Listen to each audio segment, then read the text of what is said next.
সেদিন চৈত্র মাস, পুরো এত বড় বাঁশ। আমি মনে হয় সবে মাত্র তখন 11টা করেছিলাম পাস। গার্লফ্রেন্ড বলল, এক্ষুনি তুমি এসো যদি আমাকে ভালোবাসো।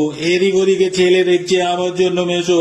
আজ বিকেলের বেলায় আমি দাঁড়াবো বটতলায়। এটা বলে ফোন রেখে দিল, আমার জিনিসপত্র সব গলায়। তখন পকেটে মাত্র 20, হাতে বন্ধ হওয়া ঘড়ি।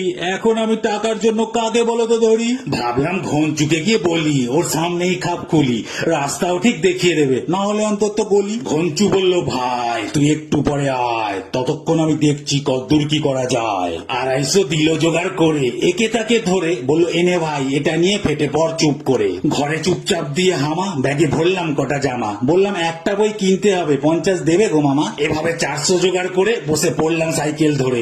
ধুমে জনের বাইকের থেকেও সাইকেল চালালাম জোরে। দেখি মুখে ওড়না দিয়ে দাঁড়িয়ে পিঠে ব্যাগ নিয়ে, বললো আজকে তাহলে বিয়েটা করে নি, চলো মন্দিরে গিয়ে। মন্দিরে সিঁদুর দিলাম গিয়ে, আমাদের হয়ে গেল গো বিয়ে। বললাম মেজো আমার বাড়িতেই চলো, ওখানেই যাই তোমাকে নিয়ে। দেখে আমাদের মামি ওর গালে দিল হামি, বললো দেখো আমার ছোট ভাগ্নেটা হয়ে গেছে গো স্বামী। পেরিয়ে গেল বছর প্রায় 13, আমি চাই না কিছু আরো। ছেলে মেয়ে মিলিয়ে এখন সংসার আমার বেশ বড়।